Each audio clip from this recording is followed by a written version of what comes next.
안녕하세요 여러분. 2단원 세 번째 주제인 대한민국 정부의 수립과 6.25 전쟁입니다.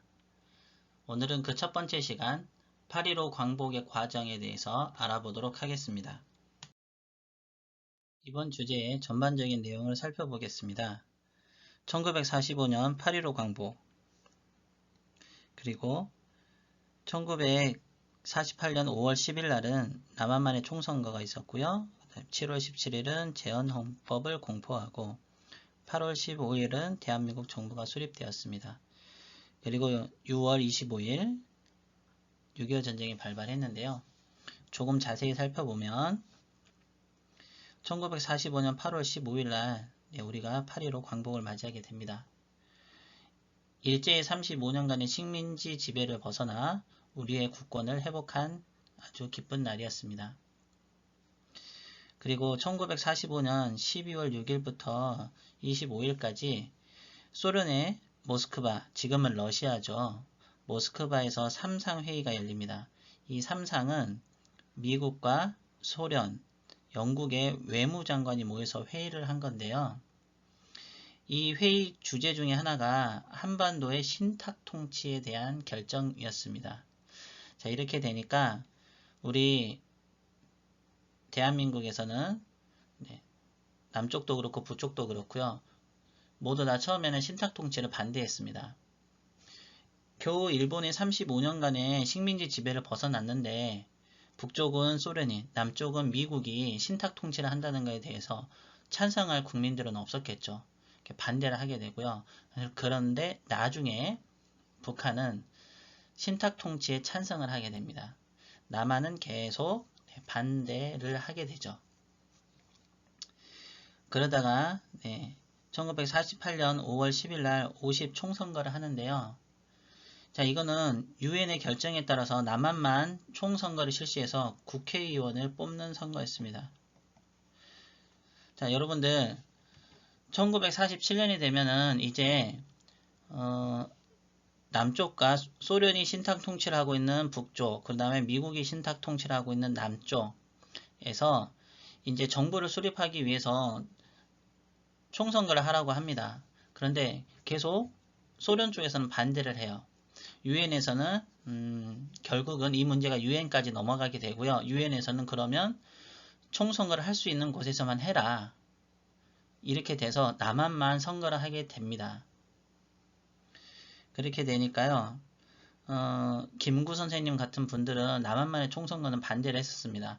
이렇게 되면 남쪽에만 정부가 수립이 되면 북쪽에는 또 북쪽의 정부가 수립이 되겠죠.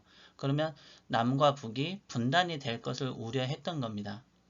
하지만 결국은 1948년 5월 10일 날 총선거가 실시가 됐고요. 그때 뽑힌 국회의원들이 헌법을 만들어서 공포를 한 게 7월 17일입니다. 이게 제헌절이고 이 헌법에 의해서 뽑힌 대통령이 바로 이승만 대통령, 부통령은 이시영이었습니다.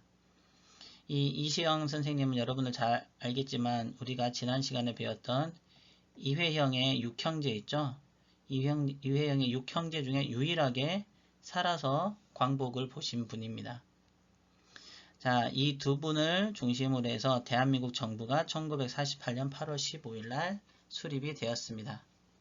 이렇게 되니까 그로부터 한 달 뒤인 9월 9일 날 북한도 정부를 수립합니다. 나만 너희만 정부 수립하니 우리도 할 거야 라고 한 거죠.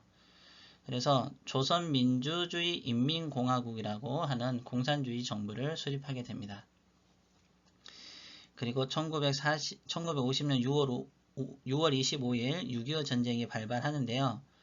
북한의 남침으로 시작된 3년간의 긴 전쟁이었습니다. 우리 같은 민족끼리 너무 많이 죽고 피해를 많이 봤죠. 선생님이 이 사회를 많이 비워놨죠. 이 45년 9월 9일부터 6.25 전쟁이 일어나는 1950년 6월 25일까지 약 5년의 기간 동안 너무나도 많은 일들이 있었습니다. 그래서 이렇게 비어 선생님이 간격을 일부러 많이 떨어뜨려 놓은 겁니다. 자, 그러면 지금 이제 광복을 했다는 것을 알았는데, 그럼 광복을 하기 위해서 우리 민족이 엄청난 노력을 했겠죠. 광복이 그냥 된 게 아닙니다. 자, 대한민국 임시정부에서는 어떤 노력을 했냐면 우리는 계속 쭉 배워왔죠. 다양한 독립을 위한 활동을 실시해 왔고요. 그 다음에 한국 광복군을 조직해서 일제에 저항을 했습니다. 그리고 대일 선전포고 지난 시간에 배웠었습니다. 태평양 전쟁 때 일본에게 선전포고를 했었고 그리고 연합군과 연합군사작전을 전개했었다고 배웠었죠. 자, 그리고 연합군의 일원으로 국내 진공작전인 독수리 작전을 미국과 준비했습니다. 미국의 OSS라고 하는 부대가 있었거든요. 그래서 한반도의 진공작전을 준비를 했었어요. 하지만 실현되지는 못했었습니다. 그 관련된 자료들인데 광복군의 훈련 모습 사진입니다. 그리고 임시정부의 대일 선전포고문 1941년이죠. 41년 12월. 자, 그리고 버마전선에서 영국군과 연합작전을 전개한 광복군 사진이 있고요. 그리고 마지막에 얘기했던 국내 진공작전 협의를 마친 김구 주석과 OSS 총책임자인 도노번 소장이라고 합니다. 자, 이때 작전 날짜까지도 정해졌다고 합니다. 8월 29일. 우리가 1910년 8월 29일 날 국권을 빼앗겼죠. 그래서 이 날을 작전일로 잡았죠. 굉장히 의미가 있는 날이었는데 이 작전은 일본이 8월 15일 날 갑자기 항복을 하는 바람에 실현되지 못했습니다. 김구 선생님은 8월 15일 날 일본이 항복했다는 소식을 듣고 기뻐하지 않고 슬퍼했다고 합니다. 자, 그 이유는 우리 광복군이 연합군의 일원으로 미국과 같이 작전을 해서 한반도에 들어가야 되는데 그걸 못했다는 거예요. 이 작전이 실행이 됐으면 김구 선생님이 했던 생각은 뭐냐면 우리 광복군이 연합군의 일원으로서 대접을 받을 수 있다는 거죠. 즉 뭐가 되냐면 일본을 상대로 한 승전국의 일원이 될 수 있었다는 건데 일본이 원자폭탄 2방 맞고 갑자기 항복해버리는 바람에 이 작전이 실시되지 못했고요. 승전국 대우를 받지 못하게 될 것을 우려했던 거죠. 근데 이 우려는 현실이 되어버립니다. 자, 얘기해 드릴게요. 자, 광복의 과정입니다. 먼저 독립에 대한 약속입니다. 1943년 12월 1일 우리가 광복되기 약 2년 반 전입니다. 이집트의 카이로에서 중국의 장제스는 이분이고요. 미국의 루즈벨트 대통령, 영국의 처칠 수상 이 세 분이 모여서 여러 가지 이야기를 하는데 그 중에 하나가 조선의 독립에 대한 약속을 여기서 하게 됩니다. 조선의 자주 독립시킬 것을 결의한다. 이때 장제스가 노력을 많이 했다라고 합니다. 그래서 이 결의 안에 이게 들어가게 되고요. 그리고 약 2년 뒤인 1945년 7월 26일 우리 광복 한 달 전입니다. 자, 이때는 포츠담에서 또 회의가 열리는데요. 영국의 처칠 수상, 이때 미국의 대통령이 이제 바뀌었습니다. 트루먼 대통령. 자, 그리고 장제스 대신에 소련의 스탈린. 2차 세계대전 승전국들이죠. 자, 모여서 어떤 얘기를 하냐면 조선의 독립에 대한 약속을 재확인했는데요. 카이로 선언은 이행되어야 하며 라고 했습니다. 카이로 선언에서 조선의 자주 독립을 결의했었죠. 그래서 포츠담 선언에서 조선의 독립에 대한 약속을 다시 확인한 겁니다. 임시정부 입장에서 우리 민족 입장에서는 굉장히 좋은 소식이었습니다. 그러면 이런 연합국들이 우리 민족의 독립을 약속한 까닭은 그냥 해준 게 아니었습니다. 우리 민족이 끊임없이 독립을 하기 위해서 여러 가지 활동들, 외교 활동도 했었고 일본을 상대로 무장 독립 운동도 했었고 그 다음에 연합군의 일원이 돼서 버마 등에서 영국군과 작전도 같이 했었죠. 자, 이런 우리 민족의 독립에 대한 의지와 노력을 인정했기 때문에 독립에 대한 약속을 한 것이었습니다. 자, 그러면 8월 15일 날 이제 광복을 하게 되는데요. 8월 15일 12시에 정오입니다. 항복 라디오 방송을 하게 됩니다. 자, 광복 직후의 모습인데 이제 조금 설명해 드리도록 할게요. 자, 이우라고 하시는 분이고요. 고종의 손자입니다. 조선의 마지막 황종이고요. 자, 이분은 11살에 일본에 강제로 가게 돼서 여기서 일본 육군사관학교를 나옵니다. 그리고 일본군의 포병 장교가 되고요. 네, 장군까지 진급을 하게 됩니다. 하지만 이분은 기본적으로 우리 민족에 대한 의식이 매우 강했던 분이에요. 왕족들은 네, 일본 사람들과 결혼을 이렇게 시켰거든요. 근데 이분은 조선인과 갑자기 결혼을 해버립니다. 일본에서 결혼을 시키려고 하기 전에 본인은 네, 박영효, 네, 우리 갑신정면 때 나왔던 인물이죠. 손녀와 약혼을 했다고 하고 결혼을 해버려요. 그리고 네, 수시로 네, 일본에 대한 불만이라든지 이런 것들을 표출을 합니다. 자, 그런데 이분이 1945년 8월 6일 날 일본의 히로시마에서 이제 근무를 하게 되는데 이때 이날 8월 6일 날 히로시마에 원자폭탄이 떨어집니다. 조선에 있다가 일본에서 계속 오라고 해서 일본에서 근무를 하라고 해서 네, 이 즈음에 히로시마로 갔고 하필이면 히로시마에 원자폭탄이 떨어져서 네, 여기서 이우공이 네, 돌아가시게 돼요. 그래서 이우공의 장례식이 바로 8월 15일 12시에 하게 돼 있었는데 이 8월 15일 12시에 일왕 히로히토가 한국 방송을 라디오로 하게 돼서 이게 연기가 됩니다. 그리고 오후 5시에 이제 거행이 돼요. 그래서 조선에서는 네, 서울에서는 이우공의 장례식도 있었고 그 다음에 이 라디오 방송의 의미도 사람들이 잘 몰랐어요. 그래서 8월 15일 날은 별다른 움직임이 없었다고 합니다. 자, 하지만 8월 16일부터 달라지기 시작했어요. 자, 사람들이 이제 거리로 뛰쳐나와서 만세를 부르고 네, 환호하는 모습들이죠. 좋아하고 웃고 있죠. 자, 그리고 남산에 여러분들 일본이 뭘 지어놨었습니까? 조선 신궁을 지어놨었죠. 이 남산에 태극기를 개항합니다. 그리고 여기도 축이라고 써있고요. 한자로 독립이라고 써있죠. 네, 독립을 축하하는 이 사람들의 환호, 그 다음에 즐거움, 만세 이런 것들이 이제 8월 16일 이후부터 이렇게 쫙 퍼져나가게 되는 거예요. 네, 여러분 광복 직후에 사진 몇 장을 봤죠?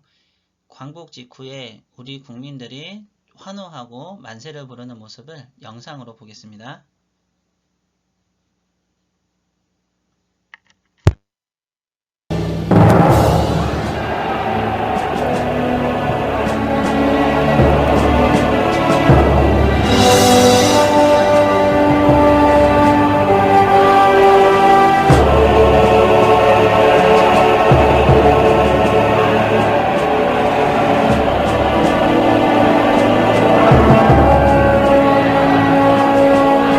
그날이 왔다. 그토록 기다렸던 그날이 1945년 8월 15일 찾아온 것이다.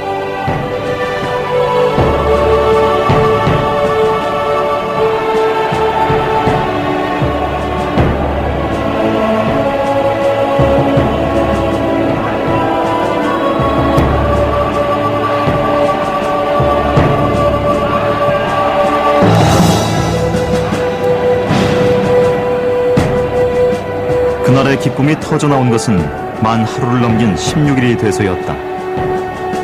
15일 정오, 라디오를 통해 천황의 항복 소식을 들은 사람은 소수에 불과했다.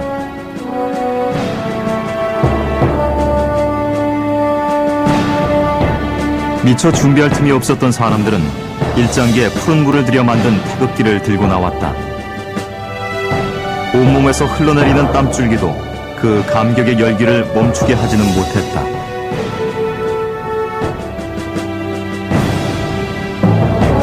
해방은 그렇게 뜻하지 않은 손님처럼 갑자기 찾아왔다.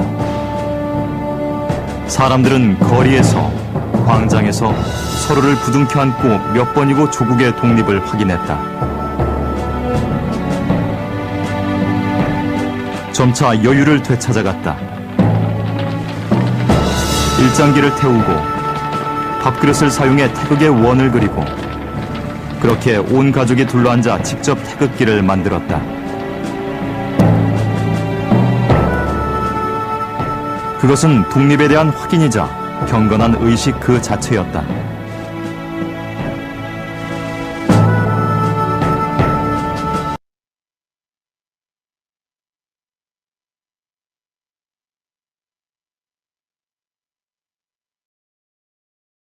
여러분들 영상 잘 봤죠? 우리 국민들이 매우 기뻐하는 모습을 잘 확인할 수 있었습니다. 자, 광복 이후 새로운 나라를 세우기 위해서 어떠한 노력을 했는지 알아보겠습니다. 먼저 대한민국 임시정부에서는요, 건국강령이라는 것을 발표를 합니다. 총 3부분으로 구분이 되어 있는데 총강, 복국, 건국에 대한 내용이에요. 이 복국은 이 복자가 회복할 복자입니다. 즉 나라를 찾는 내용에 관한 것이 써 있고요. 그 다음에 건국은 나라를 찾은 이후에 어떻게 우리나라를 다시 만들 건지 그 내용이 적혀 있는 겁니다. 자, 이 내용이 재헌헌법의 기초가 된다고 합니다. 자, 그리고 건국준비위원회라는 것도 있었는데요.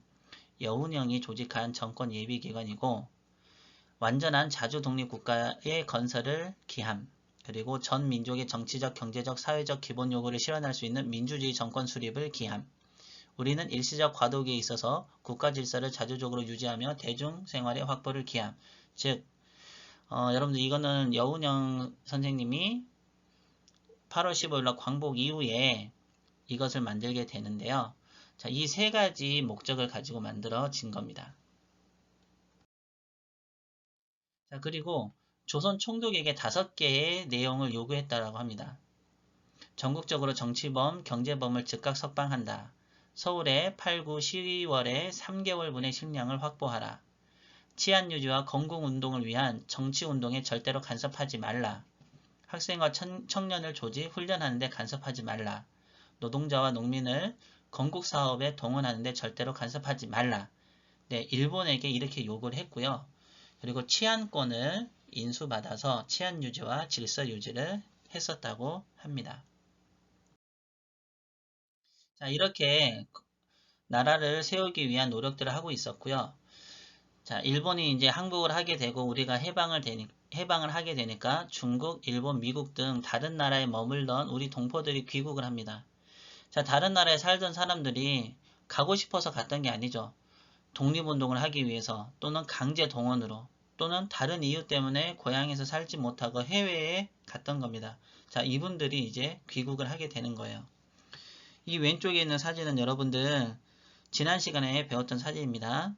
전라북도에 근로정신대로 끌려간 여성들이, 소녀들이 귀국 전에 찍은 사진이고요. 자, 오른쪽 사진은 일본에서 고국으로 돌아오는 사람들의 모습을 찍은 사진입니다. 다음은 독립운동가들의 귀국에 대해서 알아보겠습니다. 이승만과 대한민국 임시정부 요인들 중심으로 알아볼게요.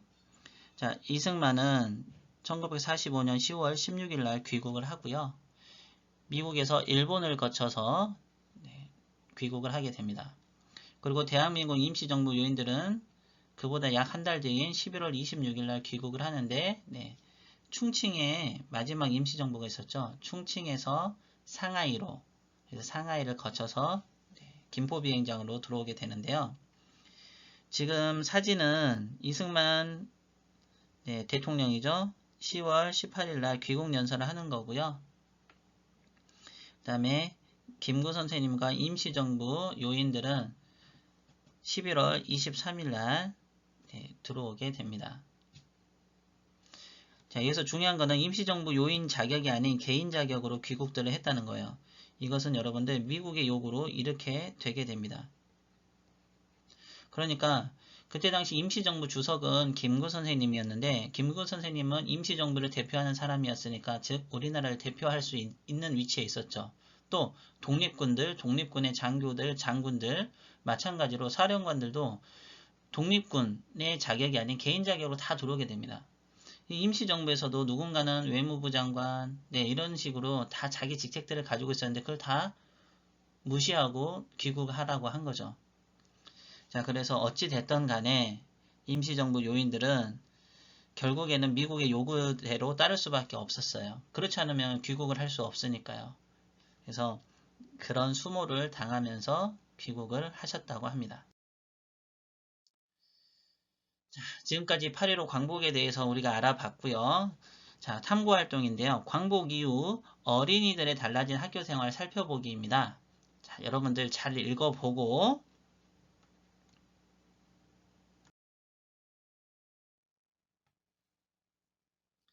자, 아래 질문에 답을 한번 해보기 바랍니다. 자, 영상을 멈추고 해보세요. 영상을 멈추세요. 네, 다 했습니까? 네, 여러분들 앞에 글 잘 읽어봤죠? 사진 한번 볼게요. 사진은 수업 시간에 공부를 하고 있는 국민 학생들입니다. 자, 그리고 태극기가 걸려있는 국민학교의 아침조회라고 했습니다. 자, 지금 태극기가 우리 눈엔 잘 안 보이는데 여기 있는 것 같아요. 자, 태극기가 걸려있다 그랬어요. 뭐 대신 걸려있는 거죠? 네, 바로 일본 국기인 일장기 대신 걸려있는 거죠. 자, 그리고 지금 여러분들은 초등학교를 다니고 있죠. 옛날에는 초등학교를 국민학교라고 불렀습니다. 1996년에 국민학교가 초등학교로 명칭이 바뀌었어요. 여러분들 태어나기도 전이죠. 자, 보면 이제 교실에서 수업을 받을 때 바로 우리말 그리고 우리 교과서를 사용했겠죠. 또 일본어를 사용하지 않아도 되고요. 일본어 우리말 국어를 사용했다고 혼나는 일도 없었겠지요. 자, 그리고 일장기 대신 태극기가 걸리는 교정에서 아침조회를 하고 있습니다. 자, 여러분들 우리말과 우리 교과서를 사용한 것 이게 어떻게 보면 가장 큰 변화죠. 일기를 한번 써보라고 했는데 다 썼죠? 쓰지 않았을까 생각이 듭니다.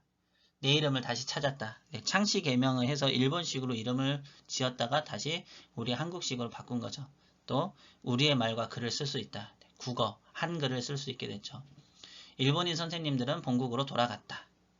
아침마다 외워야 했던 황국신민서사는 더는 외울 필요가 없다. 일본어를 못해도 매맞을 일이 없다. 학교에서 태극기를 볼 수 있고 우리말 노래도 부를 수 있어서 정말 좋다. 네, 학교 생활이 이렇게 바뀌고 행복해 하지 않았을까라는 생각이 듭니다. 자, 우리 친구들도 코로나가 빨리 종식이 돼서 학교에 정상적으로 나올 수 있었으면 선생님도 정말 좋을 것 같습니다. 여러분들도 그렇게 되기는 날이 빨리 왔으면 좋겠죠? 자, 그리고 다음 시간에는 우리 한반도의 분단 과정에 대해서 알아보겠습니다. 지금 이 길 한복판에 38이라고 써 있네요. 자, 이 38선에 대해서도 알아보고 한반도의 분단 과정에 대해서도 알아보도록 하겠습니다. 여러분들 수고했습니다.